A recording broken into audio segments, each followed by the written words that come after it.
Laura, we should be good to go. Okay, I would like to call to order the December 11th regular board meeting for the Central Oregon Community College Board of Directors. May we have, oh, no, I apologize. We're going to start with the land acknowledgement. COCC would like to acknowledge that the beautiful land our campuses reside on are the original homelands of the Wasco and the Warm Springs people. They ceded this land to the US government in the Treaty of 1855. The Paiute people were forcibly moved to the Warm Springs Indian Reservation starting in 1879. It's also important to note that the Klamath Trail ran north through this region to the Great Celilo Falls Trading Grounds. Descendants of these original people are thriving members of our community today. We acknowledge and thank the original stewards of this land. May we please have, oh, I'm sorry, agenda, I apologize. Oh yeah, can we have a roll call? Yes, we may. All right, we have Laura Kraska Cooper. Here. Erica Scapel. Here. Joe Krinowitz. Yes. Alan Unger. Here. Aaron Mersch. Here. Aaron Footmorgan. Here. Jim Porter. Here. Laura Chesley. Lori Chesley. It works either way. Zach Boone. Present. We have a lot of Lauras and a lot of Loris. There are a lot of them. It's a great name. Laura Bomey. Good segue. Alicia Moore. Anne Marie Hammond. Here. Michael DeLong. Here. Christy Walker. Here. Andrew Davis. Here. Paul Taylor, I believe, is online. Here. Yes. Okay. Paul, can you hear us okay? I can. Can you hear me? Oh, Speaker to restaurant. Second one down the drop. Can you hear me okay?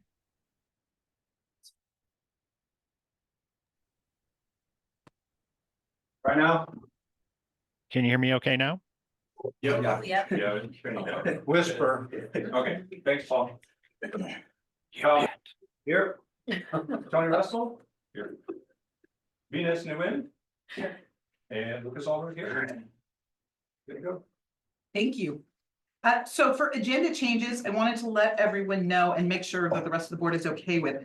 I'd like to move the new business items after the consent agenda and above information items. Unfortunately, I have to leave at 7 o'clock and Erica will take over running the meeting. But I think it's nice when all of us can make these decisions if possible. So if no one objects, I'd like to move that up on the agenda. Okay, noting none of objection, we will do that. So that brings us to public comment. And I understand that we do have a public comment from one of our faculty members. We do. Sarah Henson. Hey, I'm Sarah Henson. I'm a faculty member in human development, and I am also our faculty forum president. And I know you're not supposed to start a statement with an apology, but here I go. I'm sorry if this is already something that you are planning or if I'm jumping the gun on this, but I just want to make sure that at some point that I have the opportunity to talk to the board before you start planning your on-campus visits for the presidential candidates. And as you start to work the agenda for that. And I just want to express to you that the faculty feel very strongly that we would like to have time to speak with each candidate in a faculty setting. So not combining with another group, but having just faculty and having that session be run by some part of shared governance. So whether that's the shared governance committee or faculty senate, sort of be in charge of that, or faculty forum. And that time be sufficient for us to be able to ask questions and have conversations for each candidate. So at least 45 minutes to an hour. And I know that's been the part of past search processes, but again, I didn't want to not express it formally to you all, that is the clear consensus of our membership. And so thank you for listening. Thank you, Sarah. We usually don't respond to public comments, but I feel pretty comfortable saying we already adopted a process for this, and we have said we will provide an opportunity for all of the stakeholders, for all of the key constituencies on campus, which will include faculty and staff and our administrators and such. Everybody will have that opportunity to meet separately, individually with our candidates. So great, thank you. Thank you. Do we have any other, Lucas, do we have anything online? We do not have anything online. We are having difficulties again with the live stream, so just give us a couple seconds here. stop and start. Your education is a life-changing investment, unlocking opportunities and building a better future. It's a nice commercial to listen to. Remember? To go.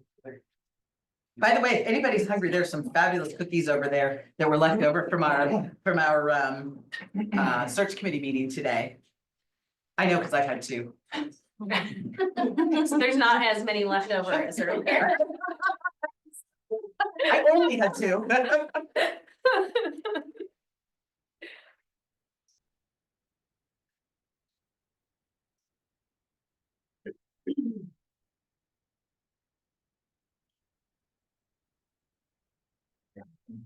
Thank you. I feel like I've been in this room a long time. Okay, while we're waiting, if you guys don't mind if I say one more thing, Yeah. I highly recommend, if you haven't seen it, David Brooks has a fabulous piece entitled How the Ivy League destroyed America, or something to that effect. But it is in the Atlantic, and it just came out about 3 days ago. It's a phenomenal piece, just really, really thought-provoking. Highly recommend. We can go ahead and continue. Before we Sorry go about on. that. live Oh, great. No worries, okay. So, any other public comment? No. Noting none, thank you. We will move on to the consent agenda. And has everyone had an opportunity to read the minutes? And any changes or no? Okay, well, do we have a motion to approve the consent agenda? I shall move. Okay, Joe has moved and Jim has seconded to approve the consent agenda. Is there any discussion? Noting none, all those in favor, please indicate by saying aye. Aye. Any opposed, please indicate by saying no. Thank you, motion carries unanimously. So as I mentioned, we're gonna move new business up, and so that brings us to room and board rates. And I think that this is Alicia and Andrew and perhaps Mike too. Hey, you've got before you a pretty detailed resolution regarding our thinking on room and board rates. And just real briefly, meal plan, we're recommending no increase because we've built up substantial reserves in our food operations budget. And for room rates, we're recommending a 3% increase to account for some of the standard expenses that we have with our residence hall, including the desire to continue to build that reserve a little bit further. This year, we also included an increase for our summer conference and housing rates. We haven't increased those since before the pandemic, and that was intentional, as we wanted to help rebuild some of the customer base that we've had there. And now that that's starting to regain, wanting to increase that. Looks like by a big percentage point, but it's really only $2 per night for those. Happy to answer any questions. Andrew or Michael or I could answer for you. Well, just thank you for keeping them down.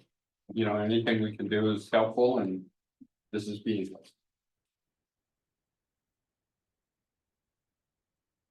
Questions or comments? No? Okay, do we have a motion to approve resolution? Be it resolved that the Central Oregon Community College Board of Directors hereby approve the proposed 2025-2026 meal plan, room and summer conference rates as shown in section A. Second. All right, been moved and seconded. Is there any further discussion? Noting none, all those in favor, please indicate by saying aye. Raise your hand. Any opposed, please indicate by saying no. Raise your hand.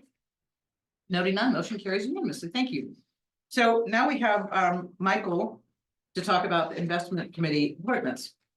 So March 13th, the board established an investment committee. On that investment committee, there are 3 positions, 1 board member and 2 outside experts in the field. I worked with Zach and came up with a few people that were interested in the investment committee from the network of individuals that help and contribute to the foundation. So I thought that was a good way to go about it. One of the individuals that submitted their information works at US Bank, who is our bank, so there was a conflict and he could not do that. So there's 2 others. I included their background in your packet along with a resolution. So there's 2 seats open, plus the board member seat. And the 2 recommended individuals are Bob Reiniger and John Bellman. And I've spoken to both of them on the phone and they're interested in. Okay, so, how, does the board feel about this? Comments, thoughts? Well, reading through them, they seem like quality people who could help Michael manage the job.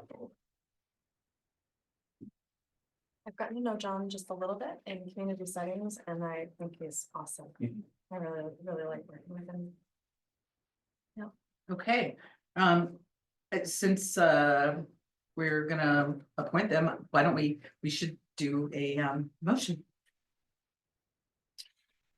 Be it resolved that the Central Oregon Community College Board of Directors appoints Bob Reininger and John Bellman Jr., that's exactly how you say them, to fill the vacancies on the investment committee for a one-year term.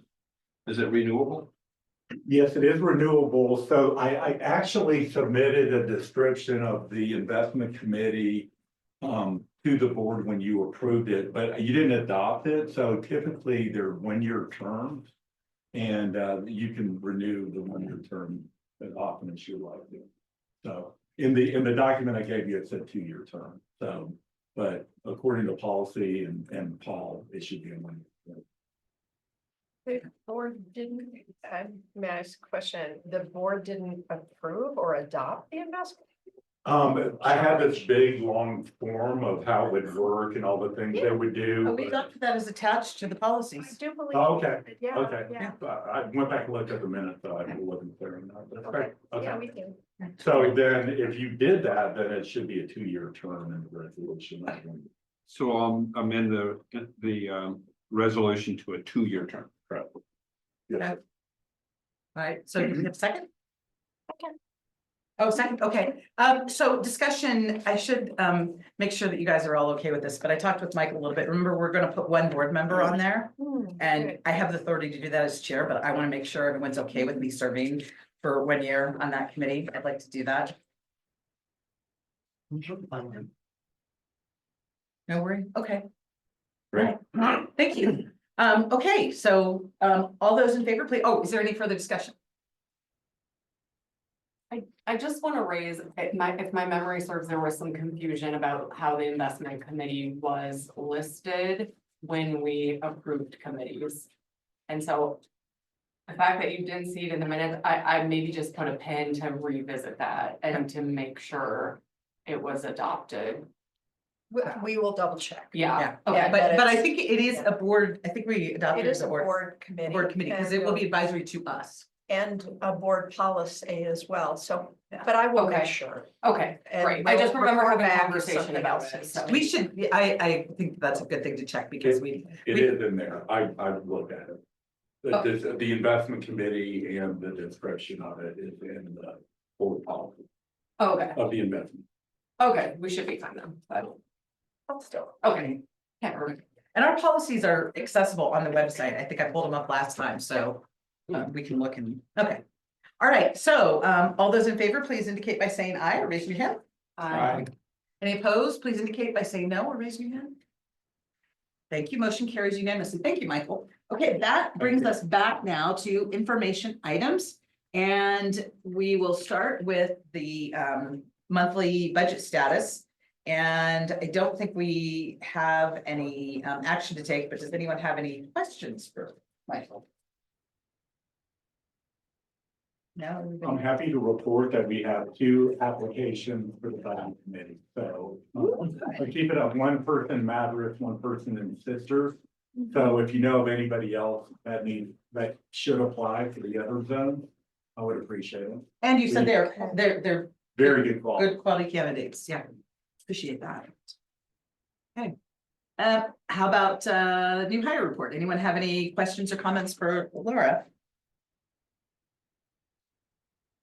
Okay, noting none. Now we move to the strategic plan goal update, and we have a presentation on this. And I believe it will be Alicia and Anne Marie taking the lead. And Zach and Michael. And Zach. We tried really hard to get Laura in there too.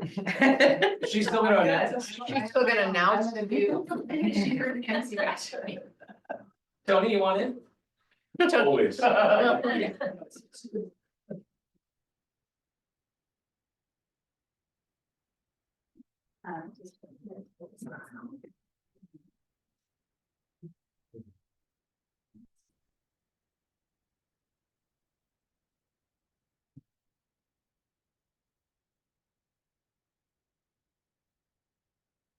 All right, well, thanks so much, everybody, for hearing your next update on one of our strategic plan goals, and this was in regards to access.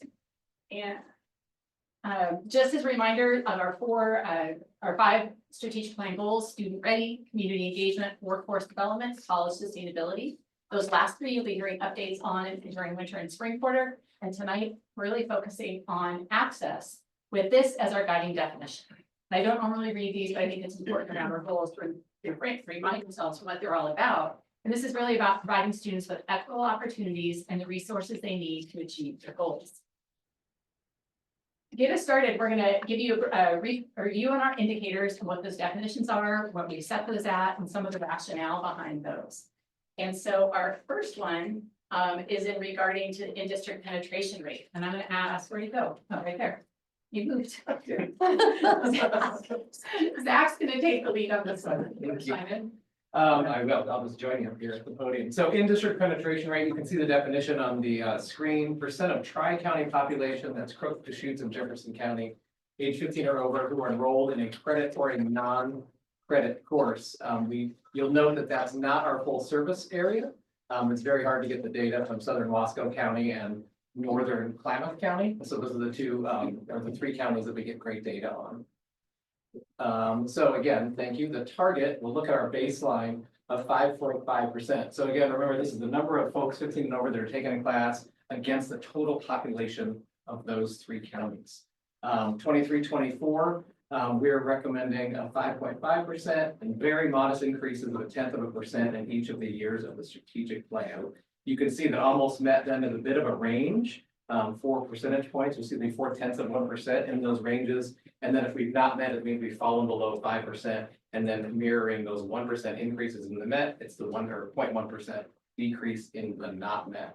The rationale is that the baseline has been within 0.1% since the year after COVID, and stabilization is occurring in that metric despite population growth, which has been outpacing our enrollment growth.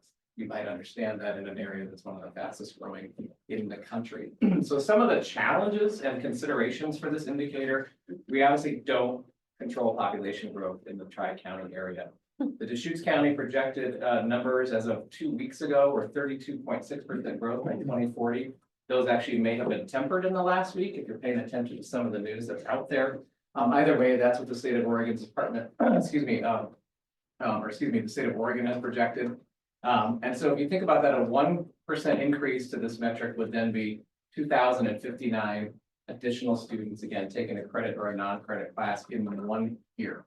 The takeaway for us here is that enrollment can increase, obviously, as it has been doing, without this metric increasing, but it is still important to track over time. We really think this is one of those standard indicators to show what that looks like for the district, or excuse me, for the 3 counties of the district, the 3 most populated counties, and see how we're doing against that. But we recognize that this is a metric that's a little bit more out of our control than others, because if the population continues to surge in those areas, and even if we see great enrollment growth outpacing national averages and state averages, it may not show up in this metric. At the same time, we think it's what did you call it? A heartbeat indicator to track.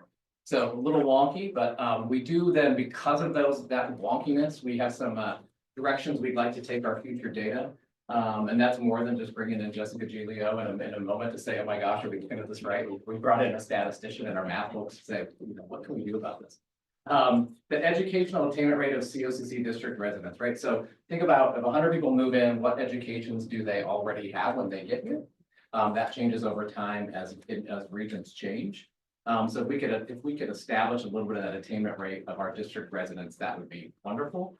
And the percent of district residents with children under 25, again, this metric is for 15 and over, but it'd be nice to know percentage of district residents that fit in that demographic. You can imagine, again, if 100 people move in, how many of them have folks that might be more likely to take a class in this at the college? Again, some of our non-credit students, obviously the age range is different, but this might give us a little bit of data direction. And then some updated statistical analysis needed to account for population growth that exceeds enrollment growth. So could we put those two lines together and see, are we still making inroads against that change in population, even as we see enrollment growth?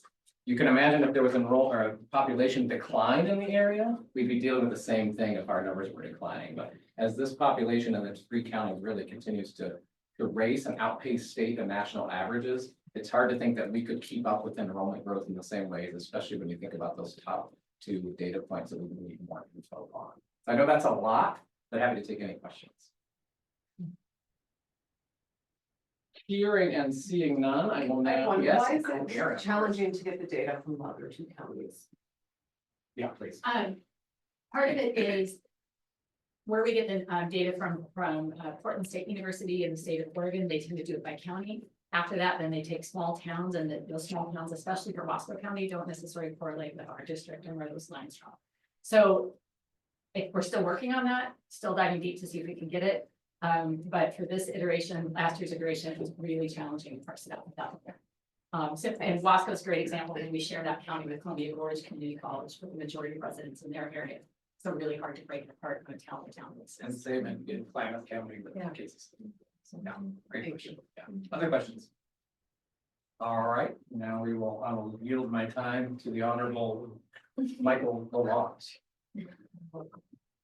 Thank you. So in addition to providing a great education, we would like to do it at affordable rate. And the way we measure that is we compare ourselves to all the other 17 community colleges, 16, I should say.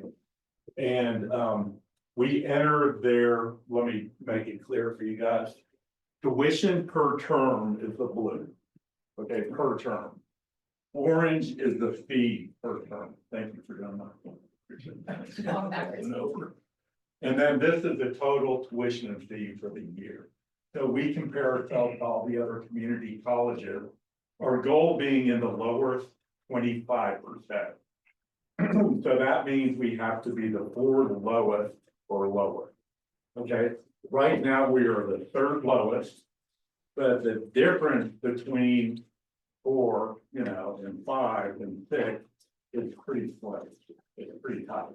So when we approve tuition and fees, we're going to have to keep that in mind. Of course, any of the colleges can do whatever we want, so it's hard to predict what they're going to do come the end of the year for the next fiscal year. Is that clear? But I don't think they're going to drop a whole lot, but they could. Any questions? And I'm turning it over to me. Our next indicator is regarding our underrepresented student populations. And I know the word underrepresented can be defined a whole lot of different ways. But for purposes of our strategic plan, we're defining it to align with the priority populations that the state of Oregon and the Higher Education Coordinating Commission is doing under their new funding formula. And as a reminder, under that new funding model, they prioritize 4 populations, and that's students of color, adult learners, Pell and Oregon Opportunity Grant recipients. Pell is the federal grant, and OOG is the Oregon grant, and credit and non-credit workforce students, right? So anybody taking any one of our career and technical education courses, credit areas or non-credit programming. And so for purposes of this indicator, we're looking at those priority populations, and we've created, for lack of a better word, what we call sub-indicators, right? So there's 4 indicators that feed up to the main indicator around underrepresented students, and we'll show you what that looks like here next. So our main indicator is that we'll meet our goals under those 4 subcategories in 3 or more of those to consider this indicator met. Almost met is 2, and not met is 0 or 1 of those 7 indicators are met. Now, what's challenging for us right now is the last information we have from HEC, based on how they're calculating these numbers. They haven't given us the total definition yet, so we can't reconcile our numbers against their definition, is back from 21-22. They tell us that we'll get 22, 23, and 23-24 numbers in January. Assuming they do, and that's the whole assumption, they have their own data challenges. We will then re-review these goals that we set for ourselves to say, is this really where we need to be? Should these be higher? Should they be different? So we kind of have a 2-year gap in here where we don't have great data to really project our target. So that's why in this one, you're not seeing future year targets yet until we get the definitions from HEC, so we can pull the data out of our own systems and they give us their confirmed data and their confirmed definitions. So regardless, looking back at our 21-22 baseline, you can see where we were for all of these priority populations and where we've set ourselves higher in all of these categories. And some of the thinking behind that, based on each of our underrepresented student populations, is this past several years, we've seen a tremendous expansion of our supports for underrepresented students and seeing growth in the populations.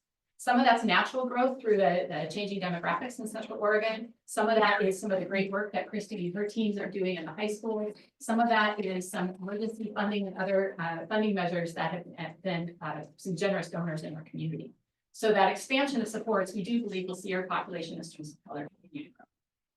For adult learners, adult learners is a population we lost during COVID, right? And we're starting to see those numbers coming back. We're starting to see a lot of students who said, yeah, that $25 an hour job at McDonald's was fantastic during COVID, but that's not a career. I want to come back and really have that more career track view. Sorry, I don't know where to stand because I'm too short to see over this. But low income students, again, this is another population that was on tremendous decline during COVID, both here and nationally, statewide, regionally, whatever the case may be. Our low income Pell recipients, Oregon Opportunity Grant recipients are definitely on the rise. And so it's a fantastic population we're bringing back. So we anticipate continued growth in that area. And then certainly all the work that Anne-Marie and her team are doing around workforce students, both credit and non-credit, and some additional smaller programs that will be coming on board will impact those numbers. So that's the initial thinking around it, with an asterisk on it that we may revisit these numbers come January or whenever we get those numbers from HEC. And if that's the case, we'll figure out the best way to communicate that to all of you. Alicia, can you give us, can you go back to the slide before this? Can you give us a sense of the numbers? Like those are percentages, right? And when you look at the percentage, sometimes it doesn't look that much, but sometimes it can be a lot of numbers wise. Can you give us a sense of any of those? Off the top of my head, no, I'll be honest, no, I can't, but it's in the hundreds, if not thousands for them. So students of color is, I want to say it's about 1,100, adult learners is a couple thousand. I mean, we're not talking 80 students or 60 students. Got it, Yeah. thank you. You bet. And we actually, when we calculated this, we said, what's the headcount difference if you were to go from, say, 15% to 17%? We calculated that headcount to make sure it was an attainable number. Unlike what Zach just shared about penetration rate, 1% is 2,000 students. That's a huge jump. Yep. 2% in these categories is what you call it, a good stretch goal. Great question. And I'm going to turn over to Anne-Marie for our last indicator on online courses and students. Just before you do that, CBIPD, I don't know what that is. Center for Business, Industry, and Professional Development. Thank you. You know, the fact that we ask that all the time, needs to be just saying. It needs to be changed. Yes. But we just changed it 2 years ago. All right, in any case, we're going to talk about online courses and students. So much like the indicator you just looked at, this also has a set of sub-indicators that we're using to measure our success here. I want to make a note that what you're seeing on this slide looks a little different than what you see in your packet. I was updating the specifically for the targets for 24-25. I got a little overly enthusiastic in my editing. And I moved back to ranges in that middle column. The packet, the indicators, or the numbers you have in the packet are the actual for 23-24. And I'm just showing you what the range of expectation was. So you have the actuals there as well. Okay, so in this one, of course, we're looking at the number of online courses, the number of students involved in those areas. And so we look at headcount and FTE in our online credit courses with the baseline year of 22-23. And our targets, as you see in your packet, are for 23-24, we were doing really well. 34-42 in the first line, 10-20 in the second line. Those plus the two that are offered below, we're looking at the number of courses and sections offered. In all of those indicators for 23-24, we were at the top of the range or we exceeded the range. So we felt really good about the growth that we saw in that year. The targets that we've set for 24-25 will again bump us up just a little bit more in those ranges. Go ahead. So a little bit more, just some observations for you here. So why do we have ranges? Well, we looked at the historical patterns over time. And any one of those areas can fluctuate by more or less 260 points. So we wanted to see how can we track that path with the ranges on either side of the path and account for the historical patterns that we've seen. And yet we want to see either growth or settling, not dropping back in the numbers that we provide. So we've established those to represent growth or settling in those areas. This action plan is, as you've heard before, focused on the quality of our instructors, the infrastructure basically that's going into place to help us grow those programs over time. So we would see in the next few years, we'd anticipate more growth as we get that infrastructure in place.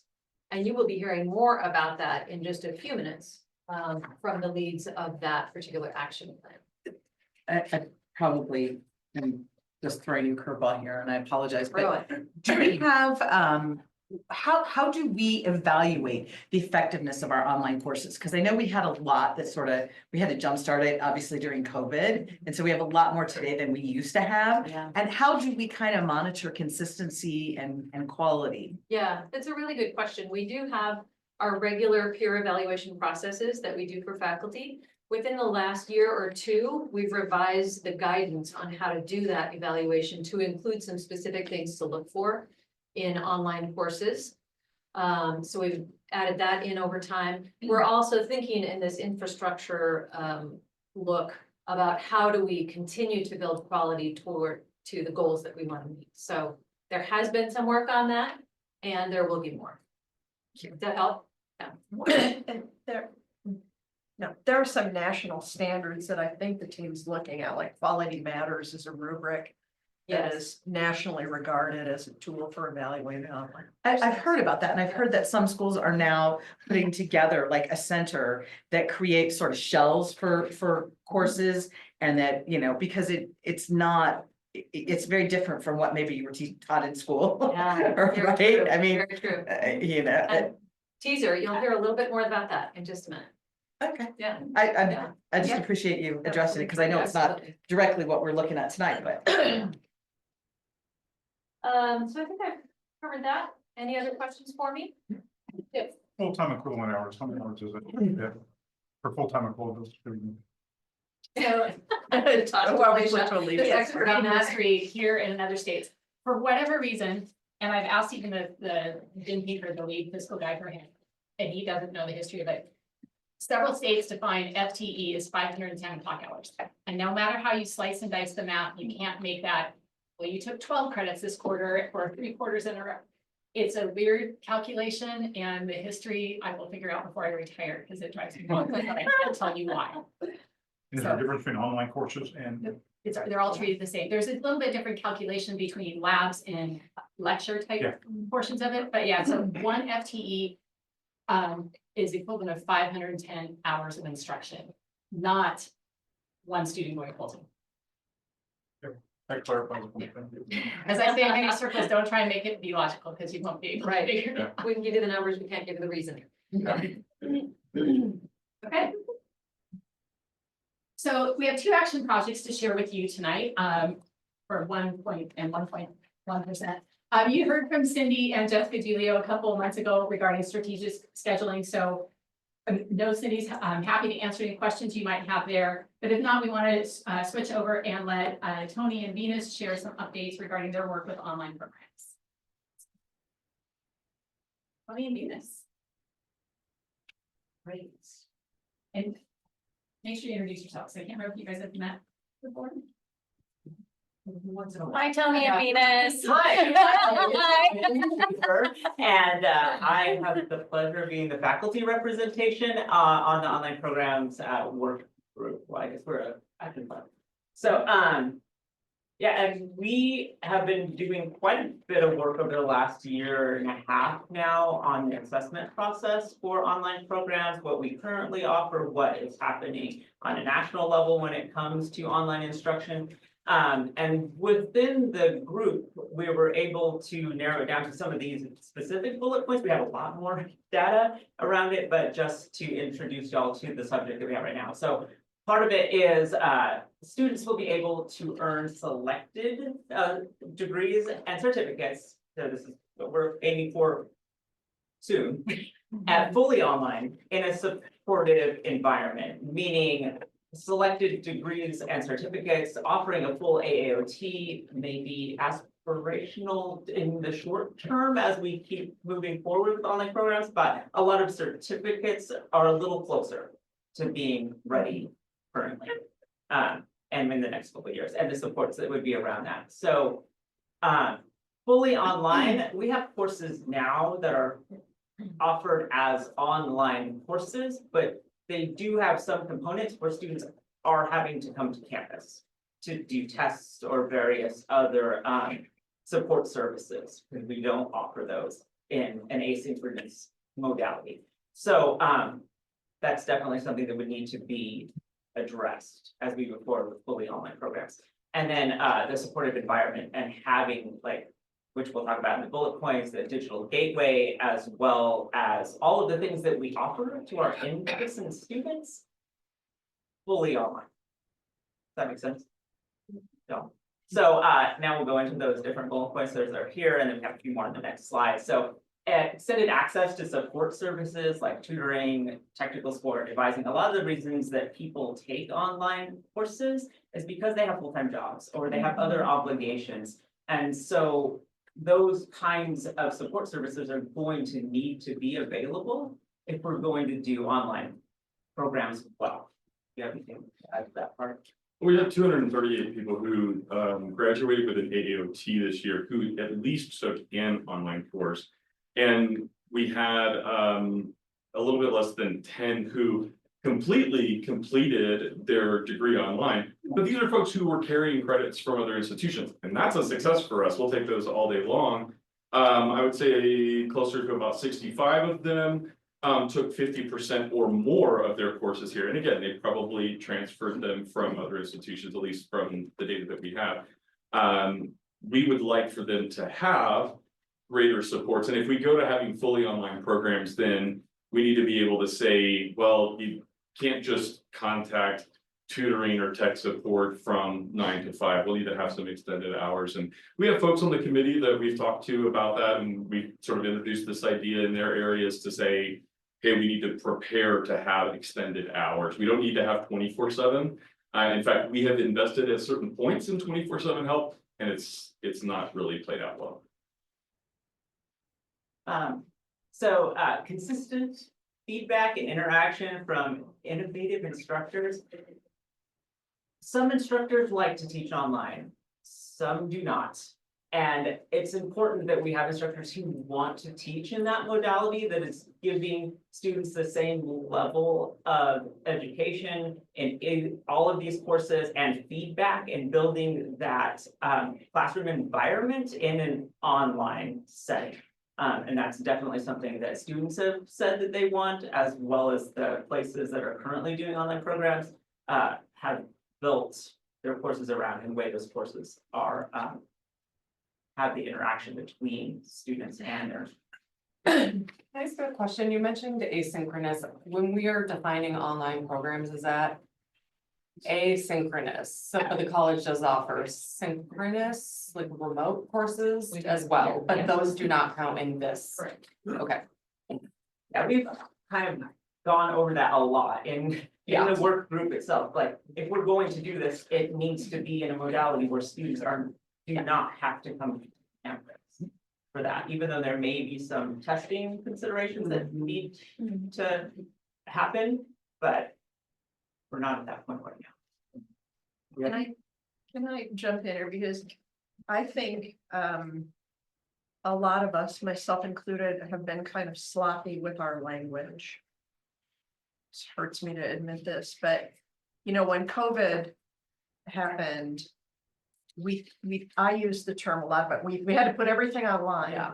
But that's not really what we did. We made everything available electronically or digitally. A lot of those were Zoom. I mean, it was just Zoom. Which is, we did the right thing. Our faculty did great work in such a short amount of time. But not all those offerings were really online in the way that you are defining it and that most people define it. So I just want to make that point. I was excited when you were talking about apologizing for your language. I thought it might be the not so good words you use when you see me. But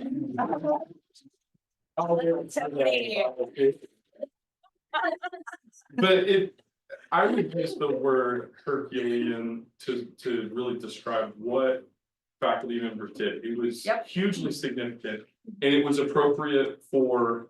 It met or exceeded our expectations for 2020 and 2021. The world has changed since then, and I'll talk a little bit more about that, but the world expects a lot more, and the federal government in terms of financial aid, for example, they expect more as well, what we did was amazing, but we have to do more. Part of the reason I ask is that the experience in a remote synchronous class is very different than a online asynchronous class. And so you talk about teacher motivation for wanting to teach in those environments, and those even have very large distinctions, and both for the instructor and the student. So thank you for clarifying. So our last bullet point on this slide would be the regional name recognition and competitive pricing. No, what I think is going to be in our favor. We do have regional name recognition, which will help greatly. And I think that we can come to a competitive price point. What we do not want to forget is that our friends down the road and their eCampus are consistently a top 3 program. But the world is smaller, and I'm not just talking flat. The world is smaller. And that means that Purdue Global is right around the corner. So is the University of Southern New Hampshire and Grand Canyon University and Western Governors. They are all next door right now. And one of the risks that we run in not providing a robust level of support is that if we don't have policies for example, folks that drop or fail really quickly, we can lose our funding really quickly. If students think that our courses look cheap, if they can't get someone on the line when they need help with financial aid or with technology, if they have to come to campus, they can just turn to one of these other schools who've been at it for a while and who have robust supports. So we've got to meet them at a certain level, at least to the point where they know this feels good. It feels like I'm getting the support that I need. So we can go to the. And Tony, can I Yes. just say something? We also have learned, and I can't remember who I was talking about this, but somebody who's kind of an expert on online learning, that when enrollment has been dropping among schools over the last several years, the institutions that have a lot of online offerings and support for them have been the ones that have seen growth a lot. And so it's something that we can leverage if we can do that. So I'm really happy to know that we're making so much progress on that. And it's a funny thing that we see in our own data. So when we look at students who are taking, the different types of courses that we offer, we see that students are starting to settle after the pandemic.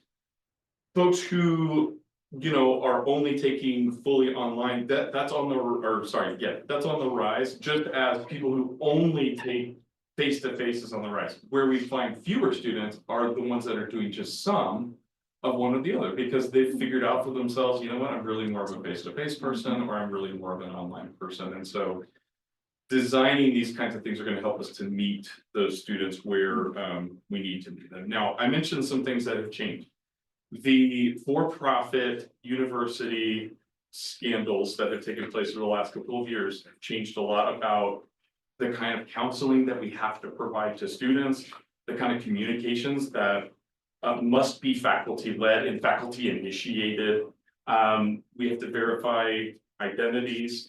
Thanks to AI, we have a real problem with online tests. We have to have a form of proctoring, test proctoring online. there was a lot of litigation around test proctoring for a long time that had to do with privacy. A lot of that is settled. And so we would need to invest in that sort of thing. The other thing that has changed is digital accessibility policies for public colleges in the next 2 years, or for public institutions. It's a high bar, and you've got to train people to do those things.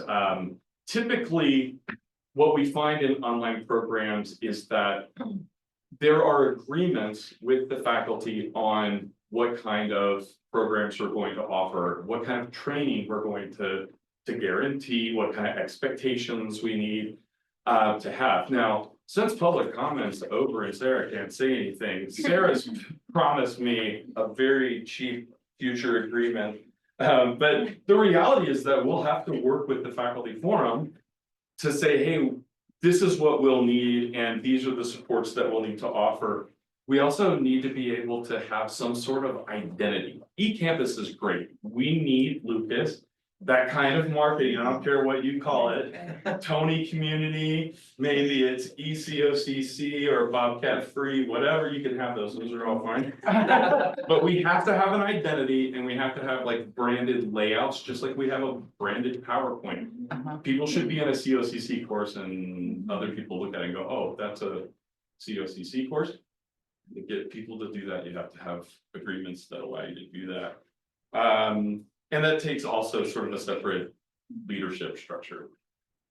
Is anybody dying to know why we can only do selected programs, or did Venus take care of that? I got it. I think you really did. Yeah, go ahead. Question just Yep. about our ability to compete with those other Mhm. schools. What is your take on them? Like, can we compete with them? We I'm have, sorry, Erin, can you say that a little can more? we, is there just a question about competing with these other schools that do this? We Are we compete with able them to? on a lot of We levels should compete with them. successfully. Yeah. So yes, we can compete with them. Quality of education, so, yeah. We're not going to be able to offer all of the same things, and we may not be able to offer the breadth. And that goes back to that idea of selected things. Selected programs, You've got right. to build. Yeah. Build a little bit. Each time you build, you're gonna incorporate more classes, and then you're able to do those things better. We do have programs that are very close to being online at the moment. It's just a question of these different agreements that we need to enter into, some of these supports that we need to establish, and then we'll be on our way there. And if you read the slide backwards, that's basically just what I just said. I didn't talk so much about a digital gateway, but it's a similar sort of, when a student comes to COCC for their online class, there should just be one way for them to get there, and they can select their course, but at the same time, there's tech support, there's tutoring, and then there's some sort of community where it's like, hey, online students, we're going to do this or have this, so that they feel like they're part of something bigger, which tends to be an important part of all college learning. They have to feel like they belong. Yes. Can I jump in on this? Can we compete? In terms of quantity, absolutely not. In terms of revenue generation, absolutely not. In terms of selected quality offerings, I believe the answer is yes. But there's something we also bring that makes us preferable to many of the students that we serve. And that's a level of familiarity, comfort, and support that they don't get elsewhere. It's the reason why we believe, and we've made the argument, that we should be offering a BSN, right? They can go to lots of four-year schools and get that. But students in this area trust us to do that work. And so will we have the reach or the quantity? No. But I do believe in selective ways. That's a great point. So, the AAT is not going to be every course listed there. But when those students have that choice, they, we'll have a system for enrolling people that want to do online only. And when they're presented with choices, they'll get the choices that apply to them, and they don't have to worry about, oh, I really need Anthropology 256, which is not offered online. We'll have ways to we control that. I think it's important too with that specifically, that the courses that we are offering online are taught by instructors that are going to do the work and build those communities and the feedback, as well as just having quality instruction. So that's why we don't put everything online. So do students, I'm just kind of looking at online only, in person, and hybrid, doing both.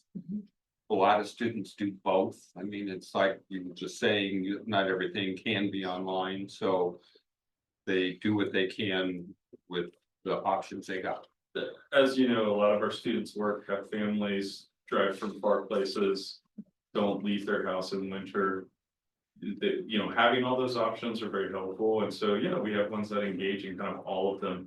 But we do see a pattern of more and more of them just choosing sort of one flavor for them, which again, kind of makes sense post pandemic.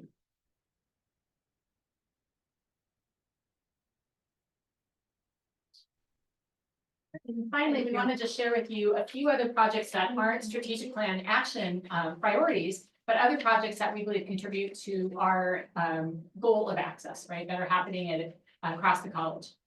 You know, regular connections with our area high schools. Our admissions team is in the high school, every single high school, at least once per month, if not more. We offer a lot of what I would call college knowledge workshops, how to apply for financial aid, how to apply for scholarships. We're in there doing our recruiting work. Our dual credit programs are actively engaging with our high school counselors and instructors to really build up that program. And you heard from Chris Harris, in June or so, around our work there. Christine and her team around our college preparation programs, you've heard about those in the past. And then certainly we have a lot of strategic marketing initiatives throughout our district that are focused on creating greater awareness, ensuring people see that they have a place here at COCC. And so these combined with the strategic scheduling and the online programs really can make a big difference in this action project area. With that, we're happy to answer any questions you might have. Thank you.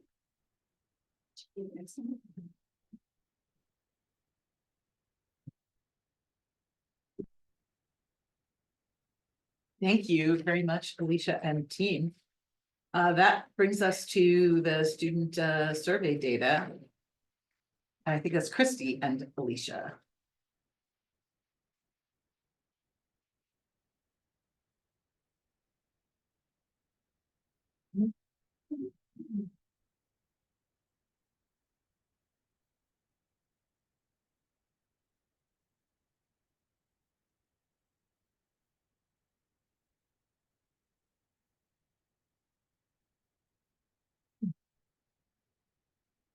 As you remember, we were here a couple months ago to share with you the results of our most recent college climate survey that our students engaged with. After this, you're going to hear from Laura about our employee climate survey, but Christy and I are specifically talking about our climate survey. And you know that as it was administered to students. And if you recall, we had a really low response rate and a very declining response rate, not only to that survey, but to other surveys that we've administered in the last, anywhere from the last 1 to last 5 years. And so Christy and I have made a commitment to go away and research some of our other opportunities around assessing the college climate for our students. So we wanted to follow up and share that information with you tonight.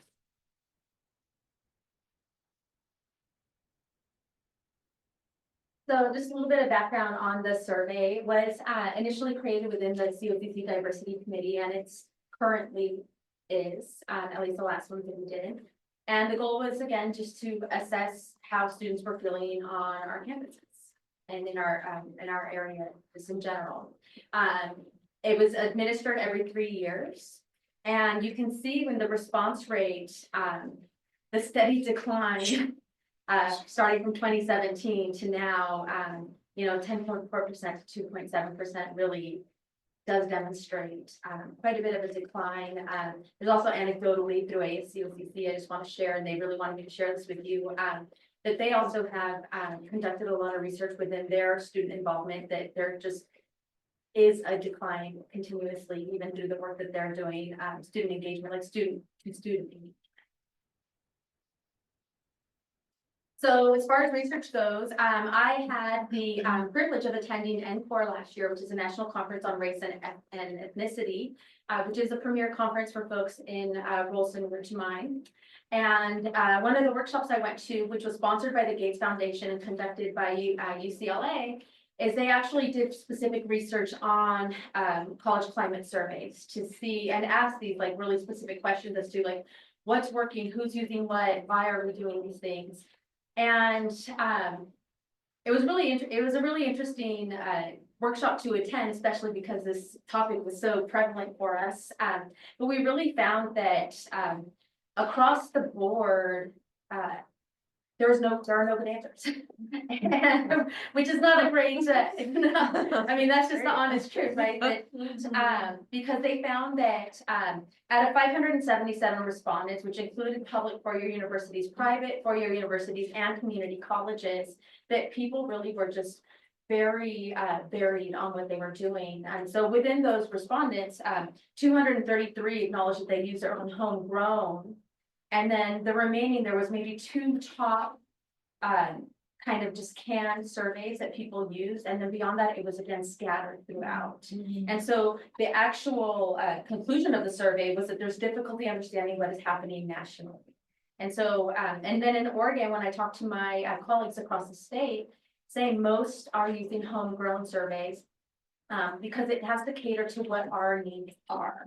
And some of the canned ones that seem like they would be good, were really focused whether it's like maybe just on liberal studies or on a specific identity group such as 2S LGBTQIA or campus safety or sexual assault. So they were really very specific and didn't meet the needs of what we were trying to address. In Oregon, there was one that worked with a consultant. And even then it was very responsive and not great satisfaction. And so it kind of leaves us in a place of trying to understand what we should do next, because there is no one way for us to do this. And I think that just nationally we're seeing that it's definitely not a one size fits all. It can't, because we have different needs in every community. And so as we look going forward, for years, we've done a survey called the Community College Survey of Student Engagement, or CESE. And that was actually the most prevalent one in those numbers that Christy shared with you. What's interesting about CESE, it doesn't necessarily look at, it looks at the student's experience in the classroom for students who are usually beyond their first year.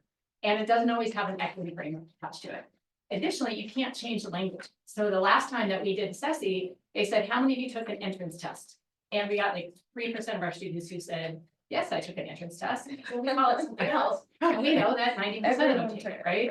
So the language differentiation really makes some of those nationally canned surveys challenging. Yeah. So we actually, coincidental to this, made a decision to step back from CESE as our primary tool to figure out students' experience in the classroom. A little bit about class activity stuff too. And instead, we've convened a work group that's will start at the beginning of winter term to take a look at what can we use from CESE that's strong. And they're very great about saying, here you go, use whatever you want, right? What that's strong and that fits our environment. How can we incorporate an equity element to that? And then administer that survey every 2 to 3 years in the same way that CESE was done before. And why CESE was successful before is we did a random sampling of CRNs, course registration numbers or class sections, and the faculty were able to administer that as part of their class session. So that helps drive our response rate with that, right? And once every 3-ish years is a reasonable time frame to ask for our faculty to engage in that way, especially if there's questions that can help not only in their own learning, but institution-wide. And yes, we always give faculty the ability to pass if it's a test day or there's a special activity happening on that day. But I know Anne-Marie has provided support in order to work with our faculty to continue what we've done for years, but reframing that then into questions that are more helpful for us. Our goal in developing that survey is to have that developed by the end of spring and then start administering that in fall of 2025. That's a really quick run through from where we landed, from where we started to where we landed. But long story short, there isn't this great canned survey that we were hoping for. We researched all those ones that Christy learned about at her conference and came to the conclusion that we could really hit two areas which we need help in assessing the student experience holistically, as well as looking at it from an equity framework as well, by doing our own survey here in-house. Alicia, how are you gonna choose which classes to put the surveys in? So we'll use this as a specific, I can't say that word tonight, statistical, did I get it out right? Thank you. Statistical approach, and you can simply dump a CRN or course registration numbers into Excel, and you can ask it to randomly pull a certain percentage of what those are and do that with a statistical mindset to it. And will that be the only opportunity for students to fill it, or will there still be an opportunity for other students who may just? I think those are the types of details that the committee would work out. I think one of our statisticians on campus would say, if you're going to do this in a statistically sound way, it should only be in those environments to make sure you have that representative sample across the spectrum. I found statistics the hardest class in college, so I'm not. I was very impressed with how that myself. I'm not gonna offer it. I just was curious. Yeah. Question? Oh, no, go ahead. Well, I was just gonna say, what do you guys wanna know about? Like, what do you wanna put on this? How are you deciding what to put on it, and what do you? Curious, especially in your work, Christy, like, what do you wanna know from students that would help you? I think that's where that work group's gonna come into play, and they haven't started meeting. Bryn, our director of institutional effectiveness, is gonna be chairing that group. And it'll be a group, a representative, Anne Marie, myself, and others have identified faculty, staff from different areas who might have some interest in this, really wanting to customize it to our needs. So we'll ask the end of 2 months, we might have It's very better exciting. insights. Sounds really great. I mean, and then from my viewpoint, some of the things that we really want to know about and care about is, do students feel represented here? Do they feel, we can't guarantee safety, but do they feel safe enough to be themselves here? Like, Sure. do they see themselves in the curriculum? There's so many big questions that, honestly, if I wrote the survey, it would take them hours to fill out. And so I am not, so I am not writing the survey. However, there are some really big questions that we want to know answers to, because we care about our students, and this is a great way to find out how they're feeling. How do you take a specific survey to us and correlate it to other ones that other schools do and have meaningful data? Yeah, and that's where we lose in this process, Alan, is we won't have a comparative institution. But as Christy mentioned, some of the 8 or so that we looked at, one is the one that we stepped away from because the language simply didn't align with our needs. But some of them were for liberal arts schools only. You had to be a member of a consortium. We weren't allowed to play in that group. Another focused on campus sexual assault, another focused on experiences for 2S LGBTQIA, but none of them were comprehensive. And that's what we're trying to do, is give a comprehensive look. So Clackamas Community College has a pretty strong model they use. And so I know that's part of the basis that Brand will use with the workbook to say how much of this can be mirrored. So there may be comparisons on certain questions, but we will also have our own institutional questions we will ask. And then we don't have a comparison. And what does HEC say about all? Heck, They're supposed to help us with all this kind of stuff. Heck does not have skin in this game. This is an institutional initiative. Yeah, Okay. Yeah. They're really, I mean, that's part of the issue to your original question. That what they found was that nationally, we can't compare. We just can't, because we all ask different things. We all have different needs. And so it's not really equitable to compare when it's so different. So you talk about 2.7% response rate. What is that number? You might have said it, and I missed it. It was 203, which is out of 4,500 or so students. So, and I know people are asking the question, why so low? I'm just gonna throw this thing out. I don't fill out surveys. I'm tired of it. And emails, everything. And so, if you go revamp all this and come up with a perfect survey, based off all the knowledge you're gonna get, that you receive what you're gonna get in the next 6 to 8 months, to do it in the next fall, and you come up with another 2.7. Is there really a point where it's not worth our time to mess with this? Well, that's the beauty of this new model and idea, or I guess visiting a model that we had done in the past, is to including classes, faculty, working with instruction to make sure that we can get a little bit more or greater return by going specifically to classes. And if I remember correctly, under that survey we used to do, it's 30, I think it's a 30% sampling of our CRNs. So 30% of our, again, sorry, college lingo, course sections, if 30% of our course sections are administering the survey as part of their class for that day, that means we'll get all of the students who are in class engaging with that survey. So we would have a much higher response rate that is representative from across the spectrum. It's pretty hard for the student to sit there and tell their instructor, I don't I want know, I to. gotta fill this out, right? Oh, yeah. Make me nervous. So it might not Yeah. be, it might, will it be a statistically valid survey? Maybe, maybe not, but that's okay, we're okay with that. Because And we're that's still part of gonna, what the we're record- still gonna learn a lot, yeah. Yeah, I think that no matter what, it's getting student voice that can inform some of the things that we do. We never use these surveys to absolutely mandate what we do, right? It just helps us look at our college broadly. Until we figure out a better way, I guess. This is a We- good we, way, we just have to do this as best we can. Absolutely, that sounds great. Because last time when we were here, I mean, we mentioned that we had incentivized it, people won, didn't even pick up their prize, like, you know, it's. Yeah. So it's imperfect, but we're certainly trying to make it. Thank you very much.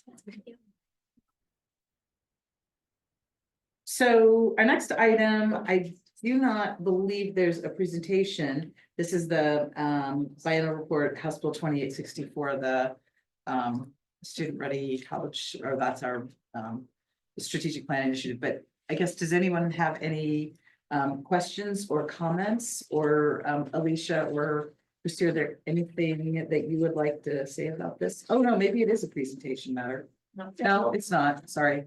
Is there anything you want to say about it? Just real briefly, every 2 years, you'll see the same report every 2 years. This is a legislative mandate. You've seen the same report in previous years, because our activities may change and update. The biggest change you see in this one compared to past ones is the types of trainings that we offer, because that Christy and her team really expanded those quite a bit in the last couple of years. So this is more of a compliance piece. There's certainly lots more that we're doing in regards to our cultural competency for our employees that's required under this House bill. But these are the pieces that we're required to report to you on, and then for this ahead. And so everybody uses more or less the same template. But it was nice to get the information. Yeah, I thought. absolutely. And that was my biggest takeaway, the quantity and quality of the trainings is really impressive, and the diversity of offerings. Is there an area that you still are looking to grow into? Oh, my gosh. That's probably a big question, but. As far as just report, there are some new initiatives that my team and I and the diversity committee are hoping to review and bring forward. For example, some of the we have a lot of folks that participate in all of our trainings, and they're ready for next level. And so what we'd like to do is kind of build maybe on some of the topics we already have. To do kind of 200 level, 300 level, to just help people continue to learn and grow. And then also maybe focus on some new topics that haven't been fully explored. There's quite a bit. We're busy people. Thank you. Yeah, thank you. Laura Bomi, I believe you have a presentation on the Great Colleges for survey. I don't stay here, so I won't fix it.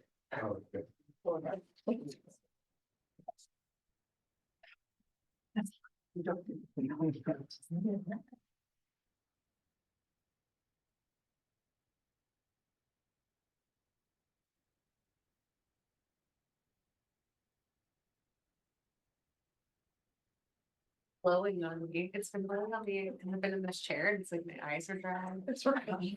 Never Never said that. I There's a know spot over that. there too. Or there. There's a spot over there. That has it? This is the line where they're. Okay, this is, okay, I'm right in it. I've been in it. Okay, I might move For over. about 12 hours. Yes, that's yeah, like 2 days, yeah. It's like making my nose itch too. It was doing that yesterday, and then when I left, it went away, so I was like, oh, There man. is the, fresh air return, put it that way. Oh, man. I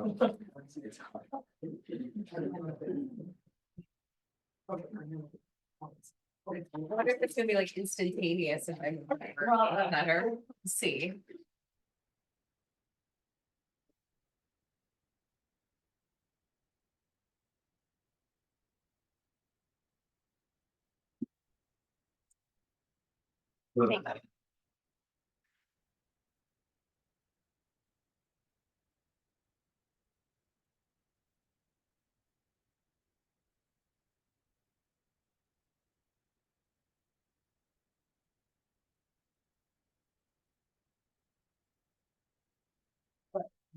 Thanks for the opportunity to talk about our survey that we did earlier this year, Great Colleges to Work For.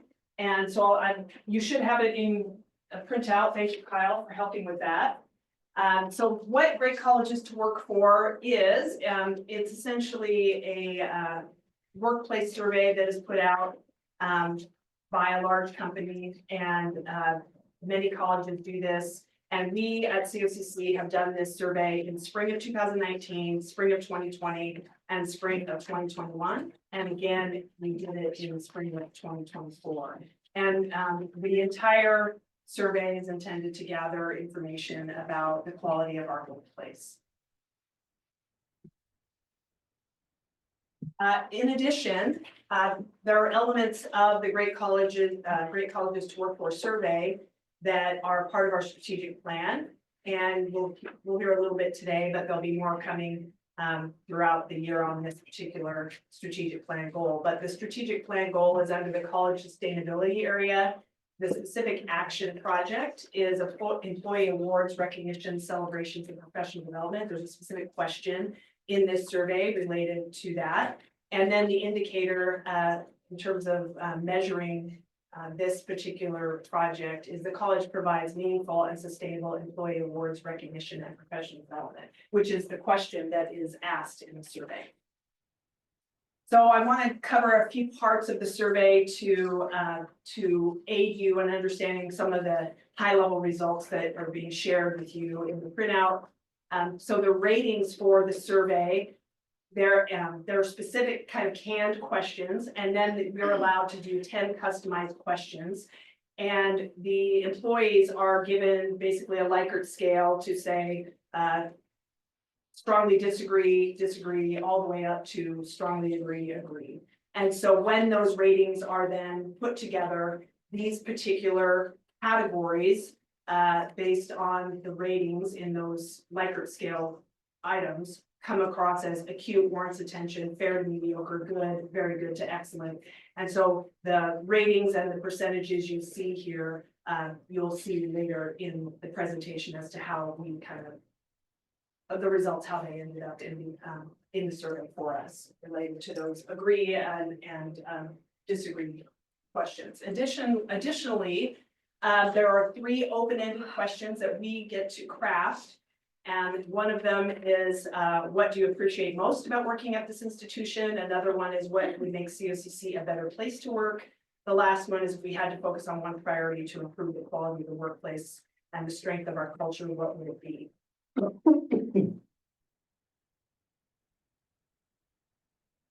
So COCC administered the survey in February 2024 to 414 employees. And 270 responded, which is a 65% respondent rate. And so I'm going to kind of get through a few of this so I can cover all of it. So some of our demographics that responded, 62% were faculty, 62%, sorry, let me say it differently. 62% of our faculty responded, 62% of our classified responded, and 78% of our administrators responded. And 63% of those that responded in total have been at the college for 10 or fewer years. So we've talked about this before, I think in different environments, how many new employees we are getting. You see that in the new hire reports. But the score summary overall, very positive for us. So 70% positive responses and 11% negative responses on average. So the positive responses relate to those answers for each of the questions that were in the agreeable or agree and strongly agree. So that's 70% of that. The 11% negative relates to those that would have responded to the questions as disagree or strongly disagree. That helps. And then in 2021, the overall response rate was 57%. And so we had an 8% increase in our response rates at that time. Here are the categories. So the employees, as they're responding, were asked to consider their typical workday, respond to the 55 canned statements on a scale of strongly agree to strongly disagree, as I mentioned, in the following categories. So collaboration, communication, confidence in senior leadership, diversity, inclusion, and belonging, faculty and staff well-being, job satisfaction and support, mission and pride, performance management, professional development, and supervisor department chair effectiveness. Now, I know there's a lot on this page, but I did want to keep it together so it's easier for you to see. You have it in your packet, so it might be easier to look at it there. What this is a summary by those categories of how we did in 2021, and then how we did most recently in 2024. And then the far right column is the change, meaning did we do better in 2024 than we did, or worse, in the scoring as compared to 2021. And so there are 10 particular categories, and in half of them we did better, and in half of them we did not. But I do want to point out some specific ones where we feel like we had some gains or things that caught our attention. So the one, and this relates also to our strategic planning indicator and goal. So for example, the one that we went to that was in 2021 that was warrants attention is performance management. So you can see that, as I mentioned, the 48% positive rating went in from 2021 to 57% to 2024, which now moves it from warranting attention in 2021 to fair to mediocre. That still, from an indicator perspective, is we are not met. The idea is to get to 57%, and higher than that actually, or not 55% on average. But what that means is that we had a huge shift. That's the biggest shift we had in any one of our categories, an 8 percentage point shift upwards. And so what we're trying to do there is not just in awards and recognition, but other areas improved. Some other ones you'll see, there's a lot of them that marginally moved, up or down. They might have changed categories. So for example, diversity, inclusion, and belonging, the percentage did not change that much. It went from 76% in 2021 to 74% in 2024, but the rating based on these categories was very good to excellent and moved to good. So, and this is just the standard that is used by great colleges to work for. So we also had supervised, the very bottom one, supervisor and chair effectiveness across the board, both in the open comments and the other ratings were very, very good. That was a positive for us. It didn't change a lot in the ratings, but we had a lot of comments in the open question related to that. And I believe, Lori, you wanted to make a comment too. I wanted to address some of the less pleasing or less satisfying results. And there were two categories that we've looked at pretty closely. And one is job satisfaction and support. In 21, it was 76%, and it went down in 2024 to 72. And I think we all found that particularly disappointing. And each of these categories has several questions associated with it. And the question that was especially problematic for us, where people rated us low, was around pay and compensation. This is particularly frustrating to me, since over the past several years, we've really made some efforts to try to do better by each employee group. And when this latest survey was taken, 2 of those employee groups had their compensation increased. A third had not. So I'm not sure what to make of this. In full disclosure, I want to bring it forward and say somehow we're not doing better in that regard. We do hear from the people who run this survey that that's the lowest on everybody's ratings. That doesn't, really make us feel better, but I suppose it's worth noting. The other category that was a little disappointing to the SLT is that confidence in senior leadership went down by 1%. And again, there are a range of questions that are asked for these. And the question that specifically gives us trouble, that was ranked lowest, is does senior leadership provide clear strategic direction for the college? And that has been something in the time I've been here, candidly, that has always been low. We certainly, try to address that in our communications with strategic plan updates and strategic plan announcements. But clearly we're falling short in that regard as well. So we're pleased, not surprisingly, with some of the results and feel like we made tangible efforts and they resulted in better scores, and in others, we still have work to do. And so the president always gets to talk about those aspects of the survey. And we have not shared this report, these results broadly with the college yet. You're the first public group to see it.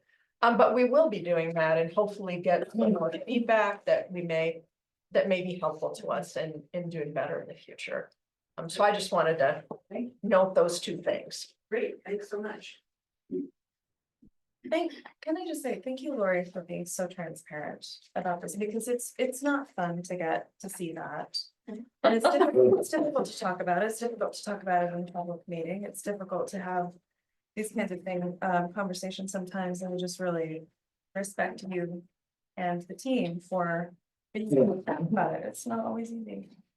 One of the questions that I have about this survey, and it was a question that I had about the student survey as well, is do we know more about who feels what? Do we know more about the demographics or kind of data behind some of these answers? So do we know that people who have been tenured feel more upset than people who are brand new? Those kinds of patterns can help us understand better where people are coming from when they talk about strategic direction or something like that. I don't know if that's been data that's been collected when we do this survey, but as that student survey is being devised, designed, and as we think about this going forward, I'm really curious about whether there are certain group kind of demographics who feel certain ways, and if that would help us understand this information better. Sure. And you correct me if I'm wrong, the survey data is disaggregated by employee group. So we do see that. So if we knew that, on a certain question, we could see, faculty really just scored low or ranked us low in that. Sure. So we can see that. I think, and we've looked at a high level of disaggregate data. I don't know that we've really looked specifically question to question. And Laura, you've spent more time with these than anybody. Do you see trends there that you could share? Yeah, so that in addition to this, there were some specific questions that were only asked. There were 5 specific questions that were only asked to faculty as they relate to their experience as faculty, because they wouldn't apply to other folks. But there are places where faculty, answered lower. Across the board, as Lori mentioned, pay was an issue. Some of the things that I recall with faculty were related to kind of the division of their time and the expectations of the workload that they have. And so that is one where we also have lower ratings. And I imagine it's Lori, if you want. Some specifically around evaluation, promotion, and tenure. Am I correct in that one? Yeah, Those were. there were some. I do have some of those, but I can give you an example of some of the faculty statements. About, the role of faculty in shared governance. Faculty are involved in decisions related to education programming. Recognition is as another one similar to the one that we have where it's under performance management, where we did move from warrants attention to fairly mediocre. We still are getting low ratings from all the employee groups in terms of related to kind of recognition types of things. Advancement is another one, opportunities for advancement. So hopefully that helps. But yeah, different groups had, you know, in fact, the only ones that had very specific questions that were separate from everybody else. Yeah. But those, yeah, we do have some information. We also have information benchmarking from other colleges that we haven't really evaluated very deeply just yet, because I think as Lori was mentioning, I think we want to try to absorb what we are learning rather than be like, well, everybody's bad, or, you know, or everybody does well, you know, so we haven't really with the data, there's a lot of it kind of drilled down into how we compare, let's say, to other schools that are 2 or 3 or 4 year schools versus Carnegie schools versus all the details of the various employee groups. So, yeah, we still have a lot to look at. We have some more analysis to do. This is what I will say, and Laura, you disagree, saying you've spent more time than any of us has. I don't think there's broadly writ, on individual questions, you'll see some differences, right? Broadly writ, I don't think you see wildly different answers from faculty, classified, and administrators. On specific questions, you will see those differences. I also, we can disaggregate based on the amount of time somebody's been here. Yes, that's correct. And the trend, generally, and Lori, again, you disagree with me, is the longer folks have been here, the more negative they'll be. I hate to say that, but the scores get lower. Yeah. So we've seen that trend We're as well. frustrated. They may have. I guess we don't improve with age. I don't know. Well, you just. Yeah, Yeah. that's a good question. Did we answer your question? Yes, thank you. It's consistent with the prior organization I worked with. The people at this level, we're doing great with collaborating well. Those people up there, they're just getting a little bit from us. You know, you see really strong confidence, you know, and supervision and effectiveness. I didn't see confidence a lot. And other spots, and it's consistent with what People love their immediate Yes. generally, they really like their immediate supervisors. that's very Which is great. consistent with. Yeah, I think these are all good numbers, even the ones you're covering that are slipping 1 percentage point. That's 2 people having a bad day, or 3 people having a bad. And I mean, we, you know, intellectually know those things, but we also, you know, I will say the conversation around the SLT table, we take things seriously because we all come to work like all of our employees. I mean, I believe all employees come to work and they want to do their best work and they want to do a good job. So, you know, so we have some pretty good conversation about, you know, what we might do differently. And one of the things in terms of the strategic direction and communication, Alicia said, hey, what if this year with our strategic plan progress reports and updates, all of SLT goes to divisional meetings. And so we all went to the Student Affairs divisional meeting and did a report out. And some divisions are smaller. Yours is very large. We have to figure out how to be able to do that. But that's something we're doing this year to try to maybe improve thoughts about strategic direction. We're talking about 5% jump in communication improvement. Yeah, it's, again, it's, you know, some of it, That's I don't know impressive. what to say. Yeah. It's impressive. It's working. On that note, thank you for that, giving us a nice positive to leap to this. This is the real positive of the survey. So this is just, there's a whole section on the benefits that the college provides to their employees. And I think maybe a few people, as we shared it with the senior leadership, were a little, I mean, not surprised that these were the ones, but maybe the order itself. But these are the ratings, these are the positive ratings for the benefits that we offer. So, you know, and maybe to you, if in your own work environments, you know, you might think, oh, everybody wants their time off. I mean, we have very generous holiday, you know, we have a lot of holidays, we're very lucky. But the tuition waiver program, you know, came in very high, and hopefully you know what that is, but if you don't, it essentially for benefited employees. So if I guess in a public meeting, I'd say, come to COCC, this is a great place to be. So because the tuition waiver program does allow employees and their dependents to take innumerable amounts of classes, essentially, both credit and non-credit. Additionally, retirees get a benefit each term to take a class. It is a tremendous benefit that COCC provides. In addition to that, we, as noted here, holiday time off is really great. We do have very comprehensive medical, vision, sick leave benefits. And the 4 and 5 are related to your like family medical leave, Oregon family leave, paid leave Oregon versus like number 3 medical vision dental. So these are being away from work and being paid to be away from work when you have a necessary reason.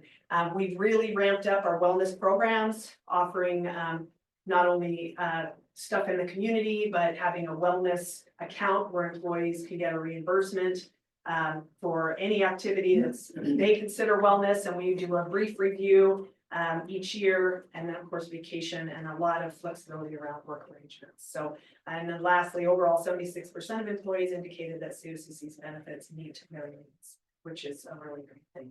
I hear all the time, when, especially when we have new hires, when I tell them, oh, here's the amount you're gonna pay for your family for insurance, and they're like, are you kidding? And I'm like, no, and I mean, it is a huge savings for them as compared to some of the places they come from. They're paying quite a bit. All right, so getting back to strategic plan indicator, just as a reminder, we don't need to spend a ton of time here, but the current strategic plan indicator on our website notes this change. The one indicator that we have is related to the question around employee awards, recognitions, and professional development are meaningful to me. And so the goal is 55% of employees agreed that that these awards and programs are meaningful. So we have increased, we're making progress on this, as noted before. We still are not in the meeting it, but we're hopeful with this kind of growth, it will make a difference going forward. Some strengths as we think about what we've learned. The strengths for the college is based on the actual kind of canned questions plus the open questions, what you appreciate most. Lori mentioned a little bit about this, but people really enjoy working. They truly enjoy working at COCC and appreciate their colleagues and their supervisors, and they do feel a sense of togetherness in their departments. They feel a sense of pride about COCC's contributions to the community and the mission of the college. So they understand, I think, more and more the mission of the college, and they feel proud to be part of COCC.